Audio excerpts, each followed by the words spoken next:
विद्यार्थी मित्रांनो नमस्कार।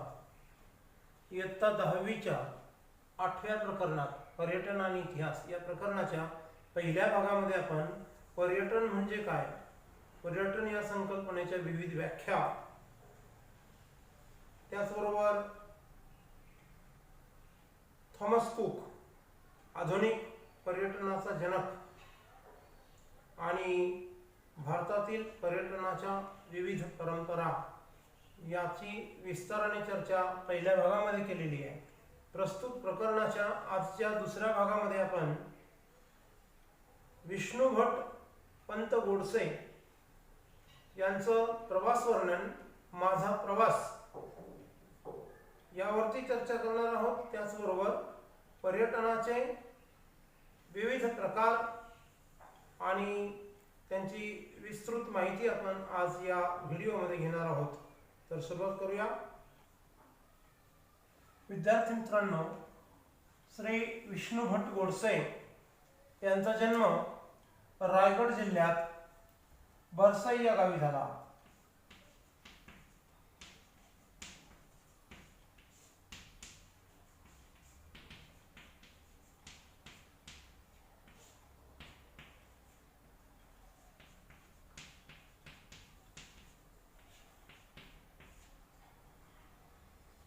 1857चा स्वातंत्र्य संग्राम,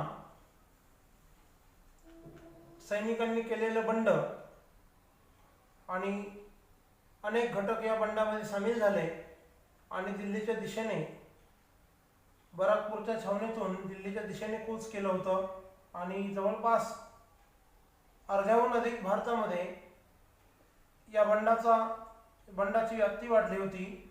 1857चा स्वातंत्र्य संग्राम असा सावरकरांनी ज्याचा उल्लेख केलेला आहे, त्या 1857च्या स्वातंत्र्य उठावाच्या दरम्यान विष्णू भट गोडसे हे महाराष्ट्रातून उत्तरेकडे प्रवास करत गेले, अगदी अयोध्येपर्यंत पोहोचले।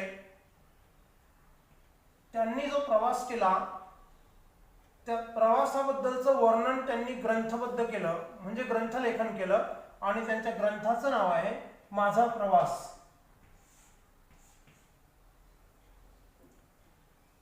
या ग्रंथात माझा प्रवास या ग्रंथामध्ये, प्रवास वर्णनपर ग्रंथामध्ये 1857च्या स्वातंत्र्य संग्रामातील घटनांचे ते प्रत्यक्षदर्शी साक्षीदार असल्याचं दिसून येतं। त्यामुळे 1857च्या स्वातंत्र्य लढ्याचा अभ्यास करताना विष्णू भट गोडसे हे फर्स्ट हँड प्रूफ किंवा प्रत्यक्षदर्शी साक्षीदार असल्यामुळे त्याची ऑथेंटिसिटी किंवा त्याची विश्वसनीयता ही सर्वाधिक वाढते। मणिकर्णिका अर्थात झाशीची राणी लक्ष्मीबाई यांचे स्वातंत्र्य संग्रामातील अतुलनीय शौर्य आणि त्यांच्या जीवनावरती अधिक जवळून प्रकाश झोत टाकण्याचं काम आपल्या ग्रंथातून, माझा प्रवास या ग्रंथातून विष्णू भट गोडसे यांनी केलेलं आहे। झाशीच्या संस्थानामध्ये त्यांनी अधिक काळ व्यतीत केला आणि झाशीच्या राणीबद्दल परिचितांकडून आणि झाशीच्या रयतेकडून अनेक त्यांच्या जीवनातील प्रसंग समजून घेतले आणि त्यातले बरेचसे प्रसंग, राणी लक्ष्मीबाई यांच्या जीवनातील प्रसंग हे माझा प्रवास या विष्णू भट गोडसे यांच्या ग्रंथामध्ये आपल्याला अभ्यासता येतील। माझा प्रवास या प्रवास वर्णनामुळे 18व्या शतकातील मराठी भाषेचा प्रवास कसा होता ते समजायला देखील मदत होते। म्हणजे जसा या ठिकाणी स्वातंत्र्य संग्रामाचा इतिहास समजतो तसा मराठी भाषेचा प्रवास आणि इतिहास देखील या ग्रंथामुळे आपल्याला समजायला मदत होते। आणि म्हणून विष्णू भट गोडसे यांचा ग्रंथ माझा प्रवास हे इतिहासाचे एक महत्त्वाचे साधन, लिखित साधन मानले जाते। माझा प्रवास हा प्रवास वर्णनपर ग्रंथ आणि त्याचे लेखक विष्णू भट गोडसे या ग्रंथातील महत्त्वाचे मुद्दे किंवा या ग्रंथाचं इतिहासाच्या अभ्यासाच्या दृष्टीने असलेलं महत्त्व यावरती वस्तुनिष्ठ स्वरूपाचा प्रश्न, संकल्पना, चित्र किंवा सकारण स्पष्ट करा या तिन्ही प्रकारामध्ये कुठलीही कृती या मुद्द्यावरती विचारली जाऊ शकते परीक्षेला. त्या दृष्टीने हा मुद्दा आणि ही चर्चा जी आहे ही महत्त्वाची आहे, हे कृपया आपण लक्षात ठेवावं. विद्यार्थी मित्रांनो, सध्याच्या काळात म्हणजे आधुनिक काळामध्ये पर्यटन विकास कुठे कुठे दिसून येतो, ज्याला आपण टुरिझम इन मॉडर्न टाइम्स असं म्हणतो. तर सुरुवात करूया आपण पुरावस्तू. पुरातत्व विभाग जो असतो सरकारचा, आर्किओलॉजिकल डिपार्टमेंट, याच्या अखत्यारीत येणाऱ्या इतिहासाच्या दृष्टीने अत्यंत महत्त्वाचा दस्तऐवज असलेली जी ठिकाणं आहेत, ज्या ठिकाणी काही सुस्थितीत असलेले स्ट्रक्चर्स आहेत, काही रेलिक्स आहेत, म्हणजे काही अंशतः पार्शली रुईन्स असलेले, म्हणजे काही अंशी नाश झालेला आहे पण काही भाग अजून व्यवस्थित आहे, आणि काही ठिकाणं अशी आहेत की ती फक्त ठिकाण आहे पण त्या ठिकाणी फक्त अवशेष आहेत, 100% अवशेष आहेत, तरी देखील ते महत्त्वाचे आहेत. ज्या ठिकाणी उत्खनन केलं जातं आणि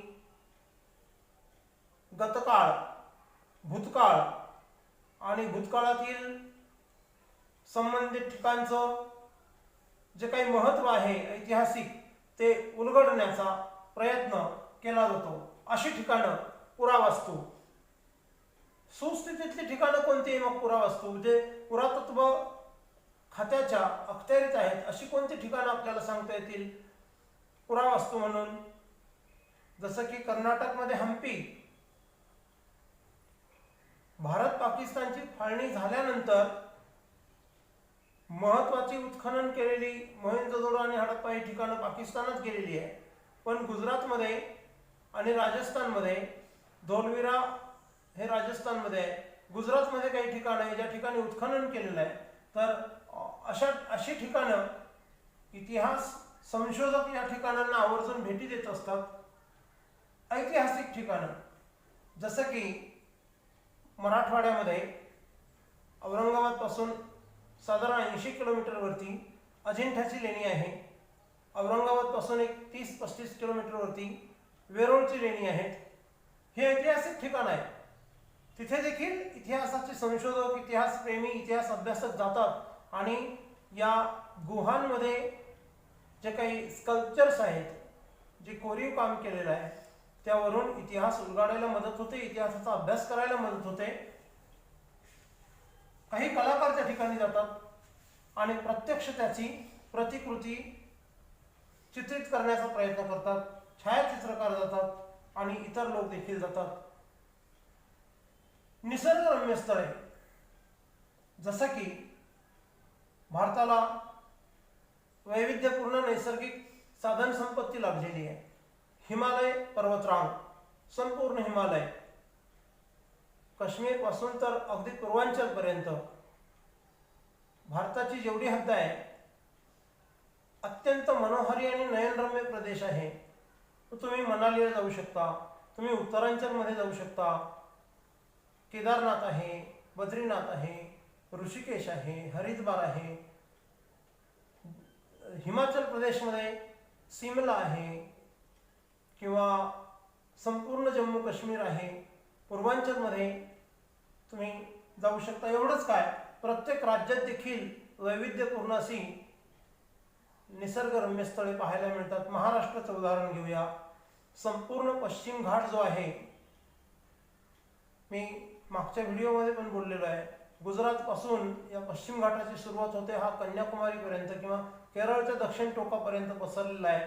त्यातला महाराष्ट्राचा जो हिस्सा आहे तो सुमारे 720 किलोमीटर लांबीचा, अरबी समुद्राला समांतर असा हा सह्याद्री पर्वत जो आहे, सह्याद्रीची पर्वतरांग, याला पश्चिम घाट म्हणून आपण ओळखतो. जैवविविधतेच्या संदर्भामध्ये याचं महत्त्व आता संयुक्त राष्ट्रांच्या युनेस्कोने ते वर्ल्ड हेरिटेजच्या यादीमध्ये घेतलेलं आहे.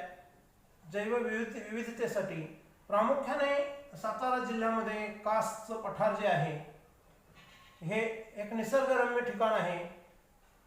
मॉन्सून सीझन मध्ये आंबोली आणि सातारा आणि कोल्हापूर रत्नागिरीच्या सीमेवरती जेवढी सह्याद्रीची पर्वतरांग आहे हे निसर्गरम्य ठिकाण आहे. अगदी अहमदनगर जिल्हा, पुणे जिल्ह्यामध्ये लोणावळा, खंडाळा किंवा अहमदनगर जिल्हा आणि ठाणे जिल्ह्याच्या बॉर्डरवरती भंडारदरा, हरिश्चंद्रगड हा जो भाग आहे सह्याद्रीचा, ही सगळी निसर्गरम्य स्थळं आहेत. तसं विदर्भात सुद्धा काही अत्यंत रमणीय ठिकाणं आहेत, सातपुडा पर्वतरांगेमध्ये आहेत. अनेक निसर्गप्रेमी या ठिकाणी भेट देत असतात. कला निर्मितीची केंद्रे. आता कला निर्मितीची केंद्रे जर बघायला उदाहरणं द्यायची असतील, नाशिक जिल्ह्यामध्ये येवला हे ठिकाण आहे. या ठिकाणी कपड्यावरती जे डिझाईन केलं जातं ते एक प्रकारची कला मानली जाते आणि म्हणून येवल्याची पैठणी ही जगप्रसिद्ध आहे. या पैठणीच्या अनुषंगाने हे एक आर्ट सेंटर आहे, टेक्सटाईल आर्ट सेंटर बनलेलं आहे. अशाच प्रकारची वेगवेगळी ठिकाणं आहेत. तर ती आपण शोधली पाहिजे. या ठिकाणी लोक आवर्जून भेट देत असतात. तीर्थक्षेत्रे. भारतामध्ये असंख्य तीर्थक्षेत्रे आहेत, जसे की 4 धाम आहेत, 12 ज्योतिर्लिंगे आहेत आणि त्या व्यतिरिक्त इतरही अनेक तीर्थक्षेत्र आहेत. जसं नगर जिल्ह्यामध्ये शिर्डी. या ठिकाणी फक्त महाराष्ट्रच नाही तर अनेक राज्यांमधून आणि परदेशातून देखील भाविक या ठिकाणी येत असतात. पिलग्रिमेज म्हणजे तीर्थक्षेत्र आणि पिलग्रिम्स म्हणजे तीर्थयात्री, तीर्थक्षेत्री भेट देणारे. तसं शीख बांधवांची तीर्थक्षेत्र मराठवाड्यामध्ये नांदेड या ठिकाणी सचखंड गुरुद्वारा, या ठिकाणी देशभरातून शीख भाविक भेट देत असतात. तसंच अमृतसरचं सुवर्ण मंदिर आहे. मुस्लिम बांधव वर्षातून एकदा तरी किंबहुना आयुष्यामध्ये एकदा तरी हजची यात्रा करतात. ते त्यांचं तीर्थक्षेत्र आहे. काही औद्योगिक प्रकल्प आहेत, जसं की महिंद्रा अँड महिंद्रा, टाटा मोटर्स, हिंदुजा, हे काही मोठे औद्योगिक प्रकल्प आहेत देशामध्ये विविध ठिकाणी आणि या औद्योगिक प्रकल्पांना देखील काही लोक भेट देत असतात.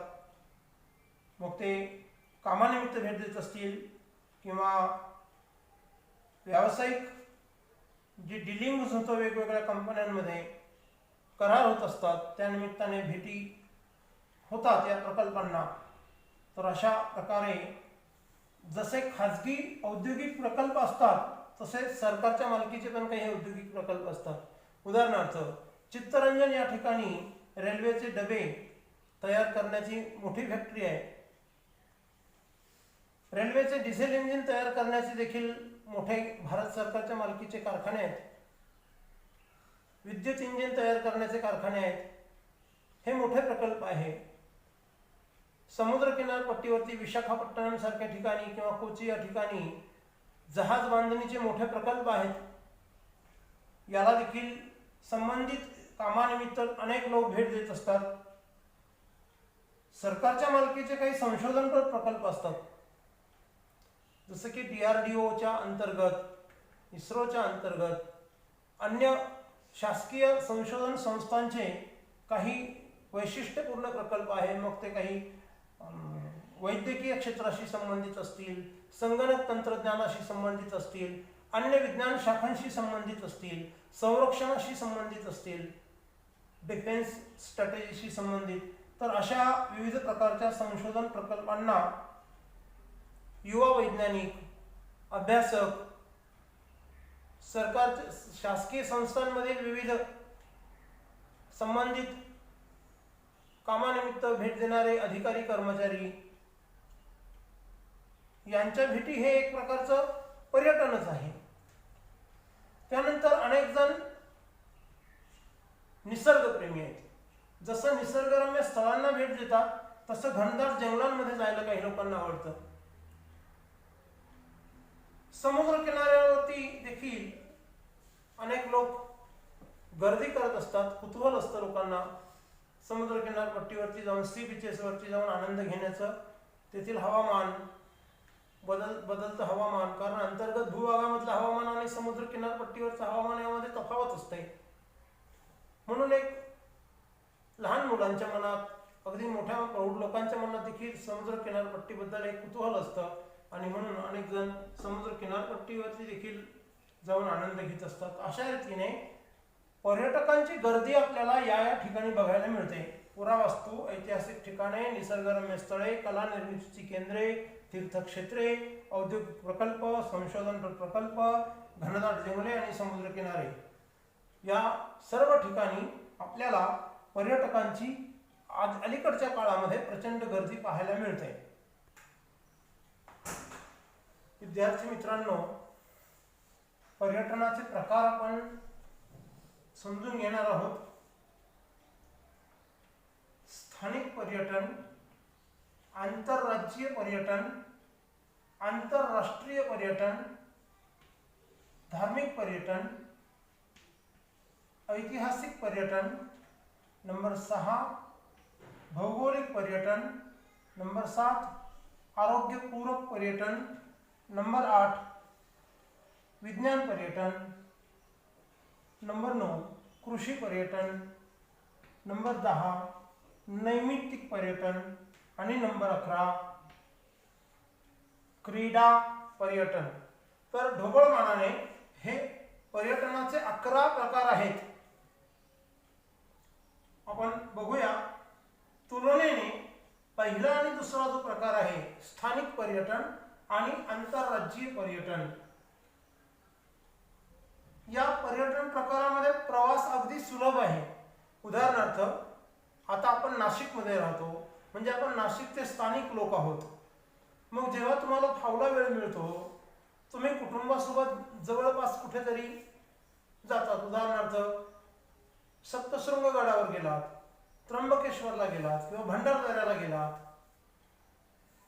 किंवा एखाद्या निसर्गरम्य ठिकाणी नाशिकच्या आजूबाजूला तुम्ही गेलात, सह्याद्रीच्या कडेकपारीमध्ये फिरायला गेलात, तर हे तुमचं स्थानिक पर्यटन झालं. समजा तुम्ही इथून सापुताऱ्याला गेलात. सापुतारा पण फार दूर नाहीये. महाराष्ट्राची हद्द ओलांडून अर्धा किलोमीटर पलीकडे जायचं आहे. आता गुजरात रोडने जाताना सापुताऱ्याच्या आणि गुजरात आणि महाराष्ट्राची सीमा ही सापुताऱ्याला अगदी लागून आहे. तिथपर्यंतचं अंतर साधारणपणे 79 किलोमीटर किंवा 79.5 किलोमीटर आणि पुढे 500 मीटर गेल्यावरती सापुतारा हिल स्टेशन आहे. म्हणजे अर्धा किलोमीटर गेल्यावरती सापुतारा हिल स्टेशन आहे. मग हे काय झालं, सापुताऱ्याला नाशिकच्या लोकांनी भेट दिली तर ते आंतरराज्यीय पर्यटन झालं, कारण तुम्ही महाराष्ट्राची हद्द ओलांडून पलीकडे गेलात. किंवा तुम्ही नव्याने उभारलेला सरदार वल्लभभाई पटेलांचा जगातला सर्वात उंच पुतळा बघायला, सरदार प्रकल्प नर्मदा नदीवर, त्या ठिकाणी जर तुम्ही गेलात तर ते आंतरराज्यीय पर्यटन झालं. तर अशा रीतीने स्थानिक आणि आंतरराज्यीय पर्यटन करताना प्रवास सुलभ आहे. त्याचं कारण तुम्हाला पासपोर्टची आवश्यकता नाहीये. स्थानिक पर्यटन आणि आंतरराज्यीय पर्यटन, म्हणजे आंतरराज्यीय म्हणजे देशांतर्गत, दुसरा शब्द त्याला इनलँड, देशांतर्गत पर्यटन आहे. म्हणजे तुम्ही आपल्या राज्याची सीमा ओलांडून इतर शेजारच्या राज्यांमध्ये जाऊ शकता किंवा भारतात कुठेही फिरू शकता. त्या ठिकाणी तुम्हाला पासपोर्टची आवश्यकता नाही. शिवाय तुम्हाला वेगवेगळ्या देशांचे फॉरेन करन्सी जवळ बाळगण्याची आवश्यकता नाही आहे. आपलं जे इंडियन करन्सी आहे ती देशात सर्वत्र चालते. अन्य करन्सी जवळ बाळगण्याची गरज नाही आहे. पासपोर्ट परवाना, पारपत्र परवान्याची गरज नाही आहे. त्यामुळे स्थानिक पर्यटन आणि आंतरराज्यीय पर्यटन हे तुलनेने खूप सुलभ, सोपे आहे. आता आंतरराष्ट्रीय पर्यटन बघूया, तिसरा प्रकार. आंतरराष्ट्रीय पर्यटन करताना तुम्हाला सगळ्यात महत्त्वाची पहिली रिक्वायरमेंट आहे, you must have a passport. ज्या देशात तुम्हाला जायचं आहे त्या देशात जाण्यासाठीचं तुम्हाला केंद्र सरकारच्या परराष्ट्र व्यवहार मंत्रालयाकडून परवानगी असली पाहिजे. फॉरेन अफेअर्स मिनिस्ट्री या मंत्रालयाचा एक विभाग असतो, तो तुम्हाला परदेशात जाण्याची परवानगी देतो, तुम्हाला व्हिसा मिळतो, पासपोर्ट मिळतो. त्यानंतर तुम्हाला त्या ज्या देशात जायचं आहे त्या देशातलं चलन सुद्धा त्या ठिकाणी जाऊन तुम्हाला उपलब्ध झालं पाहिजे, किंवा इथून जातानाच ते तुम्हाला एअरपोर्टवरती मिळत असतं, किंवा तिथे पोहोचल्यावर तुम्हाला एअरपोर्टवरती इंडियन करन्सी तुम्हाला त्या देशातल्या करन्सीमध्ये कन्व्हर्ट करून घ्यावी लागेल. ही महत्त्वाची गोष्ट आहे आंतरराष्ट्रीय पर्यटन करताना. तिसरी गोष्ट, आंतरराष्ट्रीय पर्यटनासंदर्भात तुम्हाला एअरबस रिझर्वेशन, विमान आरक्षण आवश्यक आहे, किंवा तुमचा प्रवास जहाजाने असेल तर जहाजाचं आरक्षण आवश्यक आहे, किंवा तुमचा प्रवास रेल्वेने असेल तर रेल्वेचं देखील आरक्षण आवश्यक आहे. तुम्ही म्हणाल रेल्वेने आंतरराष्ट्रीय पर्यटन कसं होतं, तर होतं, जगभर होतं. भारतातून सध्या भारताच्या शेजारी देशांबरोबर भारताचे संबंध सुरळीत नसल्याने या ठिकाणी पाकिस्तान, लाहोर ते नवी दिल्ली समझोता एक्सप्रेस गेली अनेक वर्ष सुरू होती, जी आता बंद केलेली आहे.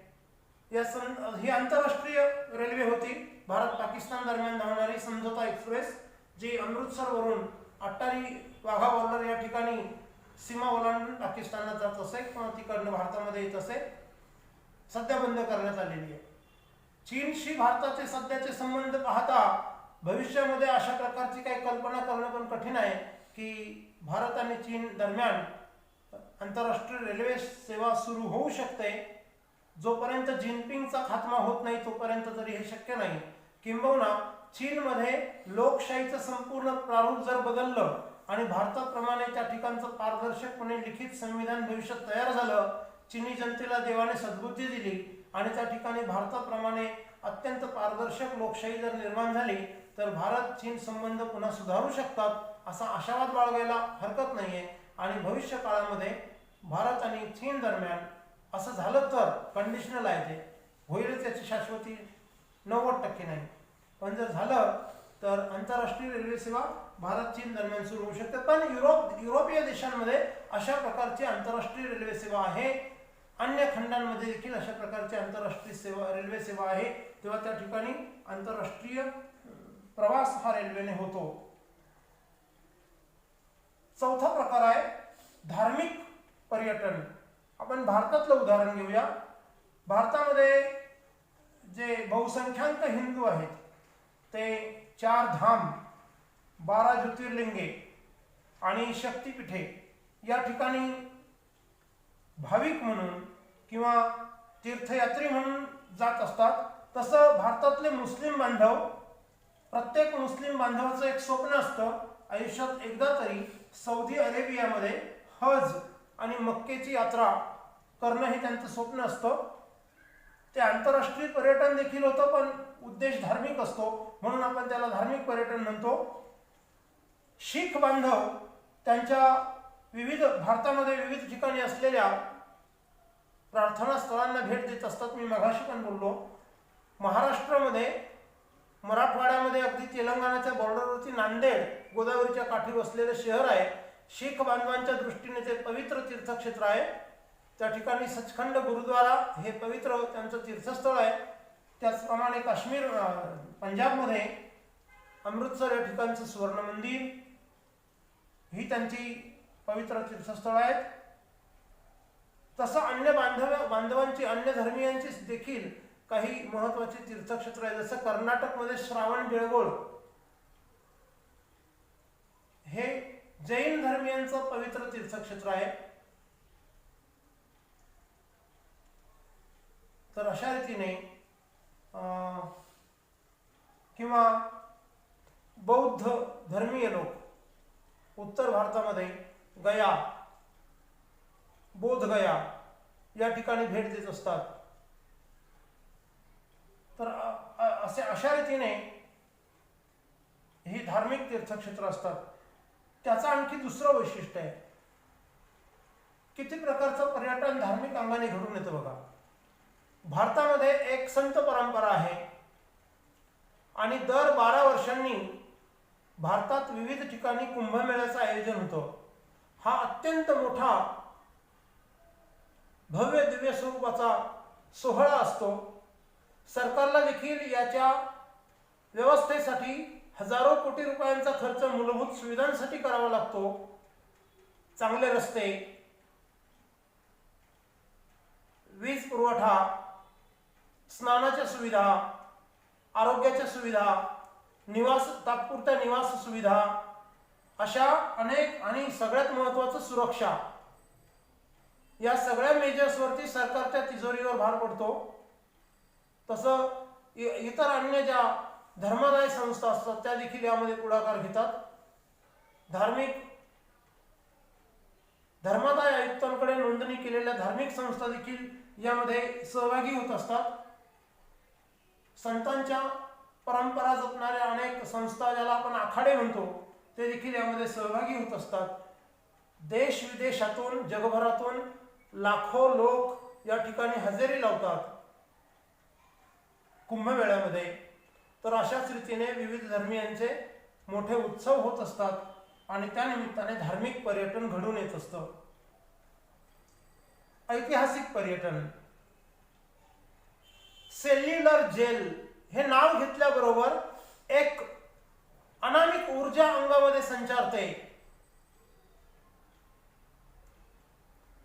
जयोस्तुते महन्मंगले शिवास्पदे शुभदे स्वतंत्रते भगवती त्वामहं यशोयुता वंदे.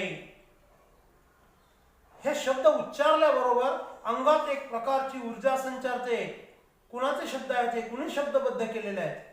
स्वातंत्र्यवीर विनायक दामोदर सावरकर नाव काढल्याबरोबर अंगात एक चैतन्य निर्माण होतं, शरीरात चैतन्य निर्माण होतं. कारण संपूर्ण आयुष्य स्वातंत्र्याच्या वेदीवरती हसत हसत ठेवणारे हे जे सगळे क्रांतिकारक आहे, त्यापैकी सावरकर हे या क्रांतिकारकांचे अग्रणी. सावरकरांनी आपलं संपूर्ण तारुण्य अंदमानच्या तुरुंगामध्ये व्यतीत केलं. त्यांचे मोठे बंधू बाबाराव सावरकर देखील या सेल्युलर जेलमध्ये होते. सावरकरांना आपलं लेखन करण्यासाठी सेल्युलरचा जेलर जो होता तो पेन आणि कागद सुद्धा देत नव्हता आणि म्हणून विटेच्या तुकड्याने आपल्या त्या काळ कोठडीमध्ये भिंतीवरती सावरकरांनी आपली स्फुरलेली काव्ये लिहिली, राष्ट्रभक्तीपर काव्ये. ती मुखोद्गत पाठ केली आणि जेव्हा सेल्युलर जेलमधून, अंदमानातून त्यांची सुटका झाली आणि रत्नागिरीच्या सीमेत, म्हणजे रत्नागिरीमध्ये त्यांना बंदिवासात ठेवण्यात आलं, त्यावेळेस सावरकरांनी ते सगळं पाठांतर आठवून पुन्हा ते ग्रंथ लिहिले. राष्ट्रभक्तीचं एक प्रतीक आहे सेल्युलर जेल अंदमानमध्ये आणि ते ऐतिहासिक ठिकाण आहे. राष्ट्रभक्तीने प्रेरित झालेले युवक, देशातले नागरिक आवर्जून अंदमानमध्ये जातात. तिथला निसर्ग पाहण्यापेक्षा सर्वात आधी त्या अंदमानच्या सावरकरांच्या त्या ज्या कोठडीत त्यांनी अंधार कोठडीमध्ये आपलं संपूर्ण तारुण्य व्यतीत केलं, त्या कोठडीच्या उंबऱ्यावर जाऊन हे देशभक्त, देशप्रेमाने भारलेले नागरिक नतमस्तक होतात, सावरकरांच्या प्रति कृतज्ञता व्यक्त करतात. हे ऐतिहासिक पर्यटन आहे. तसंच गांधी विचारावर प्रेम करणारे लोक आवर्जून अहमदाबाद जवळ साबरमतीच्या गांधी आश्रमामध्ये जातात. विनोबाजी आणि गांधीजी यांच्यावर प्रेम करणारे, स्वच्छतेवर विश्वास ठेवणारे लोक वर्ध्याला विनोबाजींच्या आश्रमात जाऊन गांधीजींनी त्या ठिकाणी जे नियम घालून दिलेले आहेत ते आवर्जून अनुभवतात. सूतकताईचा अनुभव घेतात चरख्यावरती. छत्रपती शिवाजी महाराजांनी अफजल खानाचा कोथळा ज्या ठिकाणी बाहेर काढला, स्वराज्याच्या स्थापनेतील हा महत्वाचा एक क्षण होता. अनेक तरुण त्या प्रतापगडावर जाऊन त्या ठिकाणचा तो इतिहास जाणून घेतात, रायगडावर जातात. सुमारे 150-200 वर्षाच्या संघर्षानंतर 15 ऑगस्ट 1947 रोजी भारत स्वतंत्र झाला. दिल्लीच्या लाल किल्ल्यावरचा युनियन जॅक खाली उतरवण्यात आला आणि तिरंगा त्या ठिकाणी मध्यरात्रीच्या सुमारास डौलाने फडकू लागला. त्या लाल किल्ल्याला देखील मोठा इतिहास आहे. त्या ठिकाणी देखील दिल्लीत जेव्हा लोक वेगवेगळ्या कामानिमित्त जातात तेव्हा लाल किल्ल्याला भेट देतात. साबरमती पासून दांडीपर्यंतचा प्रवास आणि मिठाचा सत्याग्रह भारताच्या स्वातंत्र्य आंदोलनातली एक वेगळं वळण देणारी घटना होती. आणि म्हणून दांडी हे ठिकाण समुद्र किनाऱ्यावरती गुजरातमध्ये असलेलं हे एक ऐतिहासिक it's a historic mark place, महत्वाचं ठिकाण आहे. मुंबईमध्ये गोपाळदास तेजपाल संस्कृत पाठशाळा हे देखील ऐतिहासिक ठिकाण आहे. आपण अनेकदा मुंबईत जातो पण कधी आठवण आली का आपल्याला कुठे आहे गोपाळदास तेजपाल संस्कृत पाठशाळा? कधी पाहावीशी वाटली का? काय महत्व आहे त्याचं, काय इतिहास आहे? राष्ट्रीय सभेची स्थापना झाल्यानंतर पहिलं अधिवेशन या गोपाळदास तेजपाल संस्कृत पाठशाळेमध्ये झालं. देशभरातले 72 प्रतिनिधी हजर होते आणि व्योमेशचंद्र बॅनर्जी हे पहिल्या अधिवेशनाचे अध्यक्ष होते. ही महत्वाची घटना होती कारण त्या राष्ट्रीय सभेने स्वातंत्र्य लढ्याचा प्रदीर्घ काळ नेतृत्व केलेल्या देशामध्ये या राष्ट्रीय सभेच्या नेतृत्वाखालीच हा देश स्वतंत्र झालेला आहे. त्या राष्ट्रीय सभेचं पहिलं अधिवेशन या गोपाळदास तेजपाल संस्कृत पाठशाळेमध्ये झालं होतं. तेव्हा फार मोजक्या लोकांना त्याचं कुतूहल असतं. ते लोक त्या ठिकाणी जातात, तिथला इतिहास समजून घेण्याचा प्रयत्न करतात. तेव्हा अशा रीतीने ऐतिहासिक पर्यटन देखील घडून येतं. महाराष्ट्रामध्ये विदर्भात बुलढाणा जिल्ह्यामध्ये लोणार नावाचं ठिकाण आहे. आशनी किंवा उल्कापात यामुळे या ठिकाणी नैसर्गिकरित्या जमिनीत एक मोठं विवर निर्माण होऊन त्या ठिकाणी सरोवर तयार झालेलं आहे. आणि जगातलं हे असं एकमेव सरोवर आहे. त्याला आंतरराष्ट्रीय वारसा स्थळ म्हणून घोषित करण्यात आलेलं आहे. इंटरनॅशनल हेरिटेज प्लेस म्हणून त्याची घोषणा युनेस्को कडून झालेली आहे. लोणार सरोवर हे भौगोलिक ठिकाण आहे. भूगोलाचा अभ्यास करणाऱ्या अभ्यासकांसाठी लोणार हे भौगोलिक पर्यटनाच्या दृष्टीने महत्वाचं ठिकाण आहे. तसं अहमदनगर जिल्ह्यामध्ये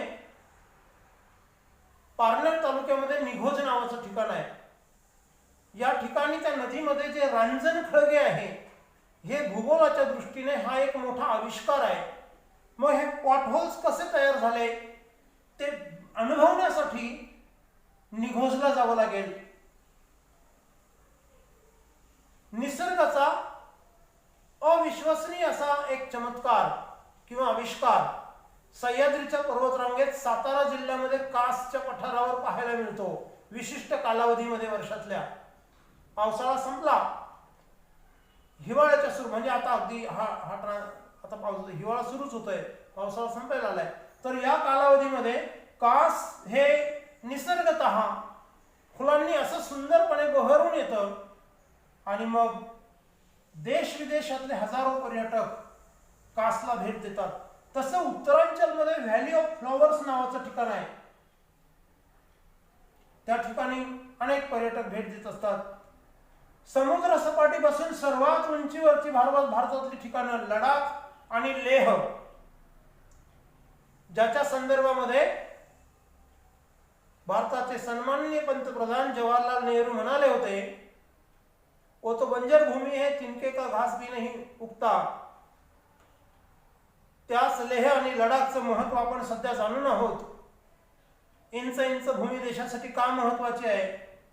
त्या लेह आणि लडाखला अनेक भूगोलप्रेमी जातात कारण देशातला सर्वात उंचीवरचा प्रदेश, तिथलं हवामान अभ्यासण्यासाठी, तिथलं मृदा परीक्षण करण्यासाठी, भौगोलिक विविध अंगाने त्या ठिकाणचा अभ्यास करण्यासाठी अनेक भौगोलिक अभ्यासक लेह आणि लडाखला जातात. तसं राजस्थानातल्या थरच्या वाळवंटाला पण भेटी देतात. भौगोलिक अभ्यासाच्या अंगाने राजस्थानमधल्या जैसलमेर किंवा आजूबाजूचा जो वाळवंटी प्रदेश आहे राजस्थानचा, जो पंजाबच्या सीमेला, गुजरातच्या सीमेला आणि पाकिस्तानच्या सीमेला लागून आहे, या थरच्या वाळवंटामध्ये भूगोलाचे अभ्यासक जात असतात. तसंच हिमाचल प्रदेश आणि जम्मू काश्मीरमध्ये जे ग्लेशियर्स आहे, उदाहरणार्थ सियाचेन, या ग्लेशियरचा अभ्यास करण्यासाठी देखील काही भूगोल अभ्यासक त्या ठिकाणी जातात. तर अशा रीतीने हे जे पर्यटन Lonar, Nighoj, Kas, valley of flowers, Leh, Ladakh, थरचं वाळवंट, उत्तरेकडील हिमालयातील ग्लेशियर्स, तर हे भौगोलिक पर्यटन या निमित्ताने घडून येतं. ही काही प्रातिनिधिक उदाहरणं झाली. त्यानंतर आरोग्यपूरक पर्यटन. आज भारताबाहेरील अनेक प्रगत देशातील उच्च मध्यमवर्गीय आणि अतिश्रीमंत लोक आरोग्याच्या कारणाने भारतात येताना दिसतात. प्रामुख्याने उत्तरांचलमध्ये योगोपचार करण्यासाठी आणि दक्षिणेकडे केरळमध्ये निसर्गोपचार करण्यासाठी आणि भारतातल्या अन्य ठिकाणी आयुर्वेदाचे उपचार घेण्यासाठी हजारो विदेशी नागरिक भारतात येतात. वेगवेगळ्या आजारांवरचे उपचार ते योगाच्या माध्यमातून योग उपचार, निसर्ग उपचार आणि आयुर्वेदाचे उपचार घेण्यासाठी येताना दिसतात. तसे भारतातले देखील महामहिम मान्यवर हे वैद्यकीय उपचारासाठी विदेशात जात असतात. सामान्य लोकांना ते परवडणार नाहीये, त्यांनी स्वप्न पण पाहू नये. पण जसं आपल्या सोनियाजी गांधी, राहुलजी गांधी आणि अन्य अनेक लोक, काही उद्योजक पण आहेत, कारखानदार आहेत, अनेक श्रीमंत लोक जे आहेत ते वैद्यकीय उपचारासाठी विदेशामध्ये जात असतात. सामान्य माणसाला हे परवडणार नाही, पुन्हा एकदा सांगतो. पण आपण याबद्दल आशावादी आणि सकारात्मक राहिले पाहिजे. जेव्हा परदेशातले श्रीमंत लोक योग उपचारासाठी, निसर्ग उपचारासाठी आणि आयुर्वेद उपचारासाठी जर भारतात येत असतील तर आपण इथल्या इथे आपण आपल्याला पेलेल असं उपचार घ्यायला काही हरकत नाहीये. पण काही असो, आरोग्याच्या कारणास्तव जगभर आरोग्यपूरक पर्यटन घडून येत आहे. विज्ञान संस्था, विज्ञान संशोधन संस्था, जसं की पुण्यामध्ये जेव्हा भारताला कुणी स्वदेशी संगणकाचं तंत्रज्ञान, महासंगणक तयार करण्यासाठी देईना, तेव्हा डॉक्टर विजय भटकर यांच्या नेतृत्वाखाली शास्त्रज्ञांच्या, संगणक अभियंत्यांच्या टीमने महापरम संगणक 8000 हा तयार केला यशस्वीपणे. तो जिथे तयार झाला ती संस्था आहे CDAC. वर्षातून एकदा ही संस्था 1-2 दिवसासाठी सर्व तमाम भारतीयांसाठी खुली असते आणि तेव्हा जाऊन आपण त्या ठिकाणी CDACचं कामकाज बघू शकतो. तसं national chemical laboratory, national science laboratories या संस्था देखील वर्षातून एकदा नागरिकांना खुल्या असतात. भेट देण्यासाठी विद्यार्थ्यांना, अभ्यासकांना या ठिकाणी भेट देता येते. तसं मुंबईमध्ये टाटा सायन्स सेंटर आहे किंवा doctor Homi Bhabha research centre आहे, या ठिकाणी देखील तुम्हाला भेट देता येते. तर अशा प्रकारे किंवा अनेक जगातल्या अनेक देशांमधील तरुण यांचं एक स्वप्न असतं सायंटिस्ट एरोस्पेसच्या संदर्भामध्ये, की एकदा तरी नासामध्ये जाऊन त्या ठिकाणी नासाचं काम समजून घ्यायचं आहे. तेव्हा त्या ठिकाणी जे टुरिझम घडून येतं या अनुषंगाने विज्ञान पर्यटन, कृषी पर्यटन, जगामध्ये सर्वात जास्त कृषी पर्यटन जर कोणत्या देशात घडून येत असेल तर तो आहे इस्रायल किंवा इस्रायल. ज्या देशामध्ये निसर्गाची अवकृपा आहे, ज्या ठिकाणी अत्यल्प पर्जन्यवृष्टी होते, पण थेंब थेंब पाणी साठवून आणि कृषी तंत्रज्ञानाचा जबरदस्त विकास घडवून इस्रायल नुसता अन्नधान्याच्या बाबतीत, फळे भाजीपाला या बाबतीमध्ये नुसता स्वावलंबी झालेला नाही, तर तो मोठ्या प्रमाणावर निर्यात देखील करतोय. ती केवळ कृषी उत्पादनांची नाही, कृषी तंत्रज्ञानाची देखील निर्यात करतोय. इस्रायलमध्ये जगातले अनेक देशातले प्रयोगशील शेतकरी हे इस्रायलला भेट देत असतात आणि तिथलं कृषी तंत्रज्ञान समजून घेत असतात. अशाच प्रकारचे प्रयोग आता भारतात सुरू व्हायला लागलेले आहेत.